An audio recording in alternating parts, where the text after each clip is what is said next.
আর লোকসভার আগেই সাংগঠনিক বৈঠকে অভিষেক বন্দ্যোপাধ্যায় 16ই ফেব্রুয়ারি বৈঠক করবেন অভিষেক বন্দ্যোপাধ্যায়। আরো একবার আপনাদেরকে জানিয়ে রাখি, সাংগঠনিক বৈঠকে অভিষেক বন্দ্যোপাধ্যায় 16ই ফেব্রুয়ারি হবে এই বৈঠক।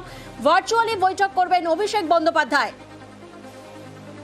প্রতিনিধি আবির এই মুহূর্তে আমাদের সঙ্গে রয়েছেন। আবির, ঠিক যে সময়ে মুখ্যমন্ত্রী মমতা বন্দ্যোপাধ্যায় তিনি জেলা সফরে থাকবেন, তখন অন্যদিকে সাংগঠনিক বৈঠকে থাকবেন অভিষেক বন্দ্যোপাধ্যায়।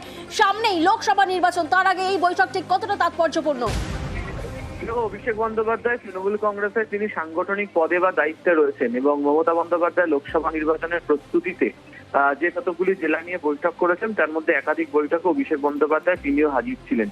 এর আগে পঞ্চায়েত নির্বাচনের আগে দেখতে পাওয়া গিয়েছিল যে অভিষেক বন্দ্যোপাধ্যায়কে তিনি নহজোয়ার যাত্রা করেছেন বা বিভিন্ন সময় বাকি রাজ্যগুলোতে নির্বাচনী ক্ষেত্রে তিনি গুরুত্বপূর্ণ ভূমিকা গ্রহণ করেছিলেন।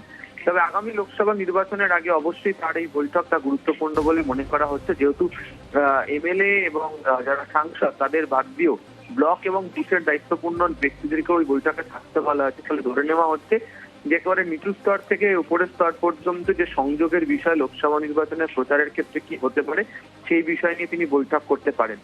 ফলে 16 তারিখে 3টের সময় তিনি যে ভার্চুয়াল বৈঠক করতে চলেছেন তা কার্যত লোকসভা নির্বাচনের প্রস্তুতির বৈঠক হতে চলেছে, এমনটাই রাজনৈতিক মহল মনে করছে। বেশ।